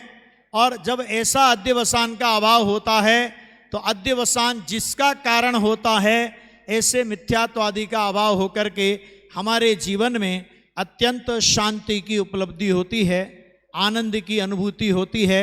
मोक्ष मार्ग के और हम बढ़ते हैं, सम्यक दर्शन होते ही पर्याय में दृष्टि मोक्ष की प्राप्ति हो जाती है। कौन सा मोक्ष?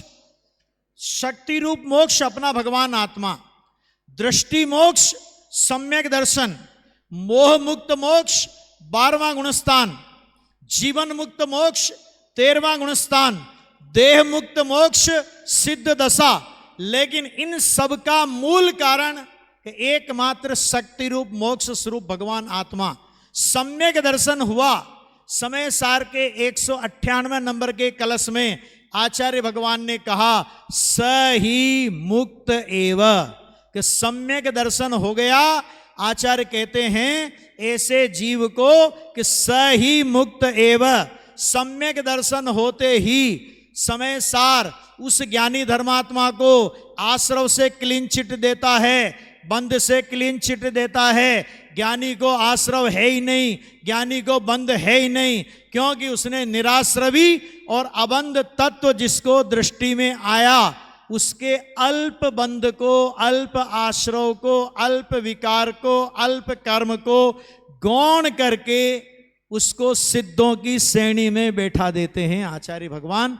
ऐसा ये परमागम हम सबके जीवन में स्वपर की अभेदता का, अध्यवसाय का अभाव हो, द्रव्य भाव कर्म का अभाव हो, द्रव्य कर्म का अभाव हो, नो कर्म का अभाव हो करके मुक्त स्वरूप भगवान आत्मा मुक्ति की पर्याय में विचरण करे। इसी भावना के साथ अभी की बात यहां पूरी कर।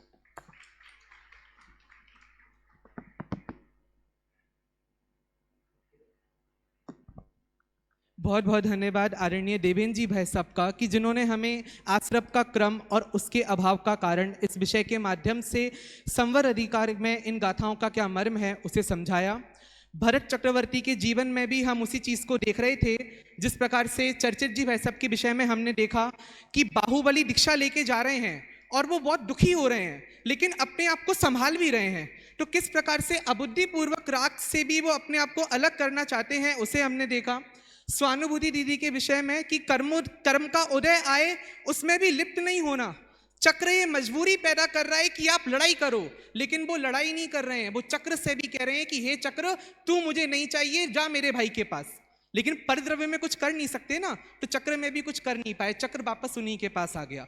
और फिर आगे हमने भेद विज्ञान का अभिनंदन हमने समझा कि अपने ही ज्ञान स्वभाव में बने रहना, चाहे कुछ भी हो जाए बाहर में, उसके अनुसार अपने अज्ञान में भाव में ना आना, उसको हम वास्तव में वेद विज्ञान का अभिनंदन कहते हैं। और जो उसमें बने रहते हैं वो संवर की प्राप्ति करते हैं। इस प्रकार से हमने चारों वक्ताओं के माध्यम से विषय को समझा है। अब मैं अध्यक्षीय उद्बोधन के लिए निवेदन करता हूं आदरणीय पंडित श्री विपिन जी भाई साहब मुंबई से। मैं आदरणीय भाई साहब का परिचय दूं। पंडित श्री टोडरमल स्मारक ट्रस्ट एवं तीर्थधाम ढाईदीप जनायतन इंदौर के आप ट्रस्टी हैं। त्रिवेणी का संगम आप में है। त्रिवेणी यानी गुरुदेव श्री के तत्व ज्ञान का मर्म जन जन तक पहुंचाना, इस रूप में एक अच्छे विद्वान, एक अच्छे कार्यकर्ता, आपके निर्देशन में अनेक पंच कल्याणकों का संचालन होता है, और एक अच्छे संयोजक के रूप में इस प्रकार से 3 गुण आप में हैं। आदरणीय भाई साहब से मैं निवेदन करता हूं कि वे अध्यक्षीय उद्बोधन के माध्यम से हमें लाभान्वित करें।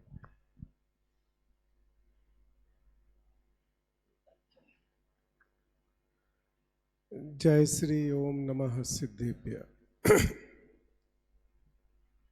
श्री समय सार परमागम आचार्य भगवान कुंद कुंद देव का अध्यात्म ग्रंथों में शिरोमणि ग्रंथ आचार्य अमरचंद्र देव की आत्मख्याति टीका, जिसको पूज्य गुरुदेव श्री सदैव बारंबार ऐसा कहते थे कि वर्तमान में भगवान का विरह भुला दे, ऐसी उत्तम टीका उस ग्रंथादिराज के ऊपर, उसकी विषय वस्तु के ऊपर ये अपना 7वां दिवस है। चारों ही विद्वानों ने बहुत सुंदर चर्चा की, ग्रंथादिराज के उस विषय के मर्म को बहुत सुंदर तरीके से प्रस्तुत किया। मैं उन्हीं विद्वानों के मुख से निकली हुई बातों का, जो मैंने थोड़ा बहुत सार इसमें गर्भित किया है, वो आप लोगों के सन्मुख रखना चाहता हूँ। प्रथम पंडित चर्चित शास्त्री बहुत सुंदर इस आश्रव अधिकार की चर्चा ज्ञानी निराश्रव कैसे है, एक बड़ा कौतूहल का विषय है। जब हम प्रथमान योग के ग्रंथों में जाते हैं, हमारे महापुरुष भरत चक्रवर्ती आदि, रामचंद्र जी आदि उत्तम पुरुष 63 शलाका के पुरुषों की हम जब कथा सुनते हैं, छायक सम्यक दृष्टि है, तद्भव मोक्षगामी है, और सीता जी के लिए रोते रोते फिर रहे हैं। लक्ष्मण जी के मृतदेह को 6 माह तक उठाए उठाए फिर रहे हैं। सीता जी को अग्नि में जाने की आज्ञा दे रहे हैं। ये बड़ा, और अध्यात्म ग्रंथ ये कहते हैं कि वो निराश्रवी है। थोड़ा सा इसकी गहराई में हमें जाना पड़ेगा। आचार्य कुंद के पास जाएं या वस्तु व्यवस्था के पास जाएं, वस्तु व्यवस्था ये कहती है कि वो निराश्रवी है, उनको बंध नहीं है। अद्भुत अद्भुत चर्चा है। क्या कारण है कि परिणति में बुद्धिपूर्वक का इतना राग दिखाई देने पर भी ऐसा क्या कारण है कि उनको कर्मों का बंध नहीं है? कौन से कर्मों का बंध नहीं है? संसार संबंधी कर्मों का, मिथ्यात्व संबंधी कर्मों का बंध नहीं है। ऐसी क्या वस्तु है, ऐसा क्या उन्होंने प्राप्त किया है? तो वो कहते हैं कि उन्होंने अपने निज चैतन्य भगवान आत्मा के स्वरूप को समझा है। जिसने अपने चैतन्य भगवान आत्मा के स्वरूप को समझा है, बाह्य परिणति में चारित्र मोह की कचास होने पर भी, कर्म के उदय की बलवत्ता होने पर भी, वस्तु व्यवस्था में वो निराश्रवी है। वो शीघ्र ही सिद्ध अवस्था की प्राप्ति करने वाला है। उसका बचा हुआ शेष मोह रहने वाला नहीं है, थोड़े ही काल में चला जाएगा। किस कारण से? कारण क्या है? हमें यह नहीं जानना है कि क्यों चला जाएगा, कारण क्या है? कि कारण उसका स्वयं का अनादि अनंत चैतन्य भगवान आत्मा। उस आत्मा की चर्चा करते हुए आश्रव अधिकार में आचार्य कुंद भगवान ने ज्ञानी धर्मात्माओं को, जिनको भी ज्ञान अपने आत्मा का श्रद्धान है, वो सब निराश्रवी हैं, अल्पकाल में मोक्ष को जाने वाले हैं, ऐसा सिद्धांत प्रतिपादित किया। दूसरी हमारी विदुषी, जिनका विषय बहुत अच्छा था और बहुत सुंदर तरीके से उन्होंने प्रस्तुत किया, सम्यक्त्व और मिथ्यात्व अवस्था की विचित्रता। बहुत मेरे पास भी समय नहीं है, संचालक महोदय बता गए हैं कि भाई 4 बजे हमारा दूसरा सेशन चालू होना है, तो मैं 5 मिनट में अपनी बात पूरी कर दूंगा। बहुत सुंदर चर्चा जो उपयोग के प्रयोग की स्वानुभूति ने की, बहुत सुंदर चर्चा है। सामान्य सी बात जो आचार्य कुंद भगवान की गाथाओं में आई कि जैसे छोटी बालिका निरुपभोग्य है, वही बड़ी होकर के जीव के राग के अनुसार भोग्य बनती है। ऐसे ही ये जो सत्ता में पड़े हुए कर्म पड़े रहे, पर जीव जब तक राग द्वेष मोह रूप नहीं परिणमित हो, तो वो उदय में आने वाले कर्म भी उसका कुछ नहीं कर सकते हैं। वह सदा निराश्रव ही रहेगा। बहुत सुंदर चर्चा ये आश्रव अधिकार के अंत की थी। समय नहीं है, नहीं तो इस पर थोड़ी चर्चा करते। उसके बाद जो पंडित डॉक्टर गौरव जी शास्त्री ने बहुत सुंदर भेद विज्ञान का अभिनंदन, ये तो कहें कि भेद विज्ञान का अभिनंदन कहें, मुक्ति का अभिनंदन कहें, आत्मा का अभिनंदन कहें, किसी भी नाम से इसको हम संबोधित कर सकते हैं। बहुत एक मात्र 1 मिनट, इसमें जो चर्चा आई है, जो पहली गाथाओं में चर्चा आई है, उपयोग में उपयोग है, उपयोग में क्रोधादि नहीं है, क्रोधादि में क्रोधादि है, क्रोधादि में उपयोग नहीं है। और इस चर्चा को करते हुए टीकाकार आचार्य अमरचंद्र देव ने यहां तक लिख दिया कि ज्ञान के प्रदेश भिन्न है और क्रोध के प्रदेश भिन्न है। उन दोनों में कोई आधार आधे संबंध नहीं है, जिसकी चर्चा डॉक्टर गौरव जी ने की थी। मैं 1 मिनट में इस पूरे प्रकरण को 1 मिनट में स्पष्ट करता हूं।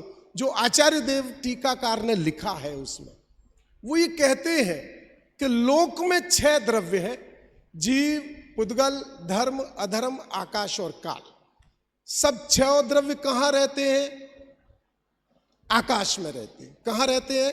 लोकाकाश में जीव, पुद्गल, धर्म, अधर्म, आकाश और काल 6 द्रव्य हैं। कहां रहते हैं? आकाश में रहते हैं। ठीक है ना? आकाश के आधार से पुद्गल, धर्म, जीव, अधर्म और काल, आकाश तो है ही। ठीक है ना? अब वो कहते हैं कि जब ये 5 द्रव्य आकाश के आधार से रहते हैं तो आकाश किसके आधार से रहता है?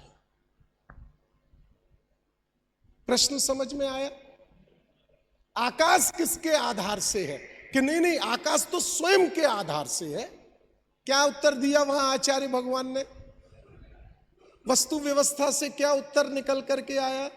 कि आकाश तो स्वयं आकाश के आधार। जब आकाश आकाश के आधार से रह सकता है तो जीव जीव के आधार से क्यों नहीं रह सकता? न्याय समझ में आया ना? जो क्रोध ज्ञान में दिखाई दे रहा है, तो क्रोध और ज्ञान का आधार आधे संबंध नहीं है, क्योंकि जैसा ज्ञान होता हुआ प्रतीत होता है वैसा क्रोध होता हुआ प्रतीत नहीं होता। बहुत बढ़िया मार्मिक बात उन्होंने बताई। इसीलिए ज्ञान का आधार आधे संबंध जानन क्रिया से है और क्रोध का आधार आधे संबंध क्रोधादि क्रिया से है। बड़ी अद्भुत इस संवर अधिकार की अद्भुत चर्चा आचार्य भगवान ने की है। वास्तव में मने रोंगटे खड़े हो जाते हैं जब इन गाथाओं को हम समझते हैं, चर्चा करते हैं। 10 मिनट में इतनी लंबी अरे 10 मिनट में तो इसकी विषय वस्तु का प्रारंभ भी नहीं होता है। जितना बड़ा अधिकार हम पर हमें समझना भी है। एक बार इसकी रुचि लग जाए तो स्वयं हम अपने उपयोग को इसमें लगा लेंगे। और हमारे अंतिम वक्ता हमारे माननीय पंडित देवेंद्र जी बिजोलिया बहुत तत्वाभ्यासी हैं। पूज्य गुरुदेव श्री को जितना सुना, जितना लिखा, सारा जिंदगी उन्होंने लगाई है। बहुत सुंदर जो चर्चा, उनका जो विषय था आश्रव का क्रम और उसके अभाव का कारण। मैं भी बस 1 ही मिनट में इस बात को उन्होंने अंत में बताया भी कि या तो हम ये कहें संवर का क्रम और आश्रव के अभाव का कारण, या आश्रव का क्रम और उसके अभाव का कारण। तो आचार्य देव ने वहां बहुत सीधी सीधी कहा, 6 बिंदुओं में बात को की कि चैतन्य स्वरूप भगवान आत्मा के अनुभव से क्या होता है कि मिथ्यात्व, अज्ञान, अविरति और योग, इन अध्यवसानों का अभाव होता है। क्या किससे अभाव होता है? चैतन्य स्वरूप आत्मा के अनुभव से मिथ्यात्व, अज्ञान, अविरति और योग स्वरूप जो अध्यवसान रूप जो आश्रव है, इनका अभाव होता है। इन आश्रवों के अभाव से क्या होता है? इन अध्यवसानों के अभाव से क्या होता है कि इन अध्यवसानों के अभाव से राग, द्वेष, मोह का अभाव होता है। बहुत अच्छी बात है, क्योंकि राग, द्वेष, मोह का कारण कौन? कि मिथ्यात्वादी प्रत्यय, अध्यवसान। तो इन अध्यवसानों के अभाव से क्या हुआ कि राग, द्वेष, मोह का अभाव हुआ। अब जब राग, द्वेष, मोह का अभाव हुआ, इन आश्रमों का अभाव हुआ, उनसे क्या हुआ कि नवीन कर्मों का अभाव हुआ। उनसे क्या हुआ? देखना, मुक्ति तक की संवर का क्रम देवेंद्र जी ने पूरी चर्चा की थी। मैं पुनः उसी चर्चा को आपको बता रहा हूं इन राग द्वेष मोह आश्रमों के अभाव से क्या हुआ कि कर्मों का अभाव हो गया। अच्छा, कर्मों के अभाव से क्या हुआ कि नो कर्म का अभाव हो गया। क्रम देखना आचार्य देव का। कर्मों के अभाव से क्या हुआ कि नो कर्म का अभाव हो गया। अब नो कर्म का अभाव हो गया तब क्या बचा? ये चार गति नो कर्म रूप है। मनुष्य, देव, नरक और त्रियंच, ये नो कर्म रूप है। जब इन चारों गतियों का अभाव हो गया तो क्या शेष बचा? मुक्ति शेष बची। कहां से शुरू किया था? कहां से शुरू किया था? चैतन्य चमत्कार रूप अपने आत्मा का जो जीव अनुभव करता है अथवा जो भेद विज्ञान के द्वारा अपने आत्मा को परद्रव्यों से भिन्न अनुभव करता है, उसका क्रम कहां समाप्त होता है कि नो कर्म के अभाव पर समाप्त होता है। इसका अर्थ है कि वो सिद्ध अवस्था की प्राप्ति करता है। ऐसी उत्तम चर्चा अभी हमने चारों ही विद्वानों के मुख से सुनी। सचमुच महा उपकार तो आचार्य कुंद कुंद भगवान और आचार्य अमरचंद्र देव का है कि इस वर्तमान काल में हमें ऐसा महान ग्रंथ प्राप्त हुआ जो हमारे अनादिकालीन संसार को, मिथ्यात्व को तोड़ने में समर्थ है। हम सब इस चर्चा के माध्यम से हम एक दृढ़ निश्चय प्रतिज्ञा करके जाएं कि हम अपने जीवन में इस स्वाध्याय के क्रम को जितना जितना बढ़ाएंगे उतना उतना निश्चित हम भेद विज्ञान की निर्मलता पर पहुंचेंगे और अपने संसार के अभाव को कर पाएंगे। बस इतनी सी बात कह करके मैं अपनी बात यहाँ पूर्ण करता हूँ। जय जिनेन्द्र। बहुत बहुत धन्यवाद आदरणीय विपिन जी भाई साहब का। संस्कृत में एक श्लोक है, इस दुनिया में ऐसा कोई भी अक्षर नहीं है जो मंत्र ना बन सके, इस दुनिया में ऐसा कोई भोज्य पदार्थ नहीं है जो औषधि ना बन सके, और इस दुनिया में ऐसा कोई पुरुष नहीं है जो योग्य ना हो, बस वहां पर संयोजक दुर्लभ होते हैं। आदरणीय भाई साहब के अध्यक्षीय उद्बोधन के माध्यम से चारों विषय जो हैं उन्होंने एक ही सूत्र में पिरो दिए और इस प्रकार हमें इस सत्र में आश्रव व संवर अधिकार का स्वरूप जानने को मिला। इस प्रकार से अध्यक्ष महोदय की आज्ञा से इस सत्र के विराम की घोषणा मैं यहाँ पर करता हूँ। एक बार सभी वक्ता, अध्यक्ष महोदय, संचालक के लिए जोरदार करताल ध्वनि के माध्यम से स्वागत करते हैं। ये बहुत बढ़िया उपक्रम प्रतिदिन चल रहा है। समय सार सेमिनार, प्रतिदिन समय सार को हम समझ रहे हैं। अब समय अधिक हो गया है। सभी विद्यार्थी जो भी मेरी आवाज़ सुन रहे हैं वे सभी शीघ्र प्रवचन मंडप में उपस्थित हो जाएं, और समय अधिक हो गया है इसलिए जो भी मेरी आवाज़ नहीं सुन रहे हैं वे भी जल्दी आ जाए।